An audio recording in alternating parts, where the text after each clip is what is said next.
G'day everyone, welcome back to another video on My Blue Heaven. This is the second installment of some new videos I'm doing called Where Are They Now?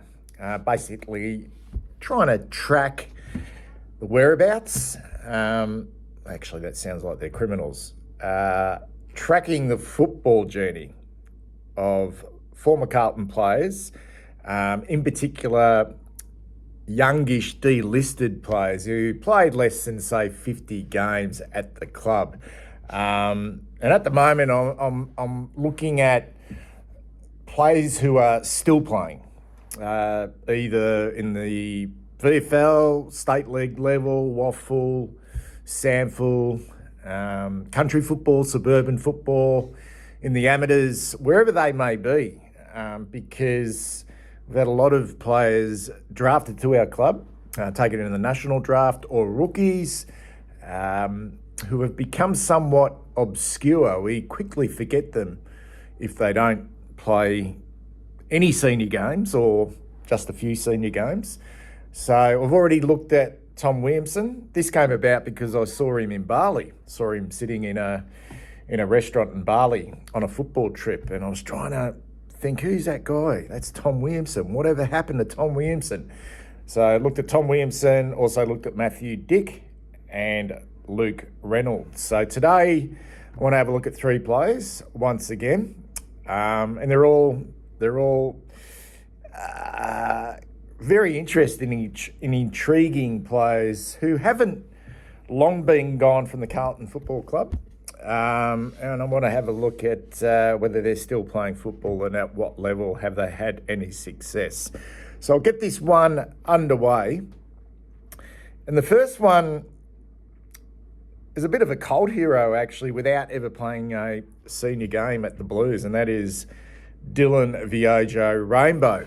I think he's a bit of a cult hero because he came into the club with high hopes and was knocking on the door of senior selection, and there was big raps on the kid, but he just never quite made it. Dillon Viojo-Rainbow, for whatever reason, I'm not quite sure, because he was an exceptionally talented player, particularly at Coates Talent League level. We took him with our second round pick in the 2014 draft, the same draft we took Blaine Boakhurst, Clem Smith and Jaden Foster. And Dillon Viojo-Rainbow was from the Western Jets, also from Bacchus Marsh, and he was part of that I'm not saying it was a famous under-16 team, but it got a lot of publicity because one of their, it was Bacchus Marsh under-16s, one of their players that year, I think it was in 2012 or 11, died tragically on the field. His name was Nathan Prince, of cardiac arrest. And the team was coached by the great Dougie Hawkins. And to this day, Dougie Hawkins said about that Bacchus Marsh team, the under-16s, they beat North Ballarat in the premiership. To this day, he said it's the greatest achievement in footy was coaching that team. And it also had it had Dillon Viojo-Rainbow, obviously, and also had Liam Duggan, who went on. I think is he still captain of the West Coast Eagles? He definitely played in their 2018 premiership. So, classic left footer, and we got him. We got him with pick 28. He spent 2 years at the football club playing with the Northern Blues. He was pretty durable. He played the 34 games, and he was very close, I reckon, in his first year to playing a senior game. He was killing it at VFL level, but at the end of 2016, we gave him the boot after 2 seasons at Icon Park. So what happened to Dillon Viojo-Rainbow once he left the Blues? Well, in 2017, he signed for Port Melbourne, and he had immediate success with them, with the Borough in the VFL. Coached by Gary Ayres, he was part of their last premiership in 2017. So bang, he got team success straight away, and he was an excellent player for Port Melbourne in that year. In 2018, he started the year with Port Melbourne but then left and went to Doncaster East in the Division 2 of the Eastern Football League. Now, I'm not quite sure the reasons why he left to go there, but he played in another premiership in 2018 with Doncaster East. So 2 premierships in 2 years after leaving Carlton. In 2019, he left Doncaster East, which was probably a bit of a bad move because they went back-to-back, won another premiership in 2019, but he decided to sign with Footscray VFL and Werribee Districts in the WRFL. He spent 1 season with Footscray VFL, and he's been with the Werribee Districts Football Club ever since in Division 1 of the Western Region Football League. And in that time, I mean, a couple of those years were wiped out by COVID. In that time, he's been one of the best players in that competition, or in fact, probably one of the most consistent players as well. He's won a league best and fairest. Pretty sure he's won a club best and fairest at Werribee Districts. And Werribee Districts have actually played in the last 4 premierships in Division 1 of the Western Region Football League. They've won 2, lost 2. They were beaten by Altona, then beat, who did they beat? They beat Point Cook, then lost to Hoppers Crossing, and this year they beat Caroline Springs. And Dillon Viojo-Rainbow has been part of those premierships and been one of the best players in the competition. So that is the story thus far of Dillon Viojo-Rainbow, and I'm assuming he's going to be running around with Werribee Districts again in 2026. All right, let's go to our next player, Joshua Honey. Well, is it Joshua or just Josh? I think it's just Josh. Pick 3 in the 2019 AFL rookie draft. Another player out of the Western Jets. Carlton don't have a great history with the Western Jets, but they took Dillon Viojo-Rainbow and Josh Honey, not in the same draft, but he sort of slid a little bit, Josh Honey, in that draft. He was kind of predicted to go probably 3rd round pick in the draft, but he slipped and we got him with pick 3 in the rookie draft, out of the Jets and from Keilor in the Essendon District Football League. He played 17 games for us and kicked 10 goals in 4 seasons. And a couple of those were interrupted. Well, not so much interrupted because I suppose the development was affected a little bit, but we're talking about the COVID years as well. But never, he was kind of an almost player. Pretty sure he played in that famous win over in the West during COVID where we beat the Dockers when Jack Nunes kicked that goal after the siren. But he was a goal kicker, played that kind of medium forward role, could hit up the ground, could take a mark, had some explosive speed and power, but was just super inconsistent. And he played 1 game, I think, in his first season, then went 5-5 and finished off with 6 games in his last season and was delisted at the end of 2023. Now, he hasn't been out of the club that long, so he's had 2 years away from Icon Park, so 2024 and 2025. Where did he go? Where did Josh Honey go? Well, he didn't go to the VFL. I'm sure there were VFL clubs knocking on the door for him. But after his time at Carlton closed, he went straight back to his home club of Keilor in the Premier Division of the Essendon and District Football League. And they've been a powerhouse for a long time, coached by the great Mickey McGuire. I think he's won, maybe 5 or 6 premierships there. He's been there now for a very long time.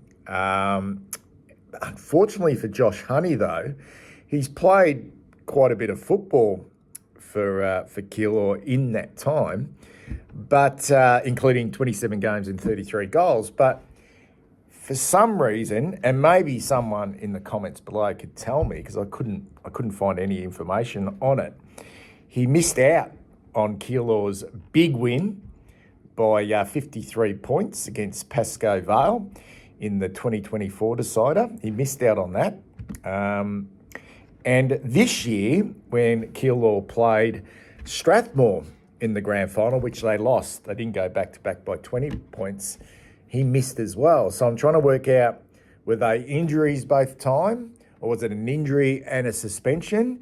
Because he definitely played a lot of football throughout the year, but missed their grand final win and then missed this year's grand final loss. But like Dillon Viojo-Rainbow, I'm assuming that Josh Honey will lace up for Keilor again in 2026. All right, the final player in this video of Where Are They Now is Ben Silvagni, one of the Silvagni clan, one of the boys, one of the sons of Stephen. Obviously, there was Jack Silvagni, who was taken as a father and son pick in 2015. He's no longer at the football club. But we took Ben, not 196 centimetre defender. We picked 70, so no club bidded on him in the 2018 draft. So we got him very late, almost like picking him up as a rookie. Father and son pick, obviously, from Xavier College in the APS and Oakley Chargers in the Coates Talent League. He played a few games for Vic Metro in the national championships as well. We could have, ironically, which we didn't, in that same draft, in the rookie draft, in fact, right back at pick 39, the Crows picked up Jordan Butts, who's a big key defender who I really rate. He's had a few injuries, but he'd be perfect at our club now, supporting Jacob Wiedering.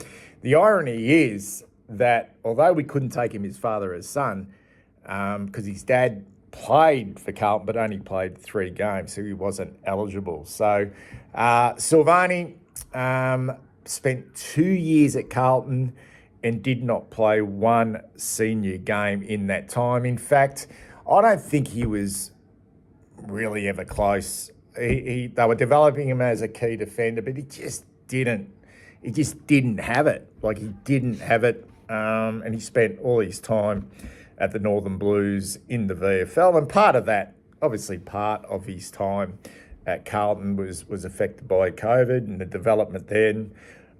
When he was delisted, and so that would have been a relatively tough decision to delist the son of a former great.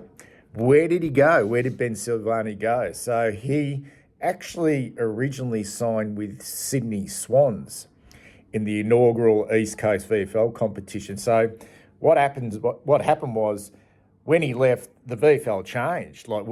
Carlton got our own standalone VFL team. But he decided to sign, instead of with our VFL, well, he couldn't sign with our VFL team. He could have, as a player, as a VFL listed player. He decided to sign with Sydney, but he didn't in the end take up that opportunity. So he signed, but prior to the start of the season, he came back and signed with rival club, the Northern Bull Ants, in the VFL, where he spent the 2021 season playing 10 games, and it was a shortened season because of COVID. Now, I remember one game, guys, he was playing for the Northern Bull Ants against our VFL reserves team, and they were underdogs. It was played out at Preston City Oval. They were massive underdogs, and he was playing, and they beat us. I remember the Bull Ants beat us, which was kind of embarrassing for us, and he played in that game. In 2022, he played a couple more games for the Bull Ants, as well as 3 games for Old Zabs, which, is the senior team of this old school he went to in Premier Division of the VAFA. And then in 2023 and 2024, he played some football with Collingwood in the VFL, a total of 5 games across 2 seasons, and also signed with East Keilor in Premier Division of the Essendon District Football League, where he played a total of 15 games across 2 seasons with the Cougars. No finals football, though. No finals football with those respective teams in that time. However, in 2024, he made a late move in the season and went up north to the Noosa Tigers in the QAFL, the Queensland Football League, whatever it's called. And I've seen some interviews in regards to that he wanted to change. He knew people up there. Got a feeling his parents maybe had a holiday house up there, or they holidayed up there frequently, so he knew a lot of people up there. So he decided to sign with the Noosa Tigers, but he only played the 2 games late in the season. And this year, he decided to come back to Victoria and signed with a really strong outfit in the Premier Division of the Eastern Football League, the Balwyn Tigers, coached by Brenton Sanderson, the former Adelaide coach. And immediately in 1 year at the football club, he's played in a premiership, which was fantastic for him. So he played a total of 13 games for the Tigers in 2025 and was named in the best players in their grand final win. And they went back-to-back. So they won last year, which he wasn't a part of, and they won this year. So I'm assuming premiership player with the Balwyn Tigers, that he'll sign there again and play there again in 2026, and they're a chance to go and have a three-peat of premierships.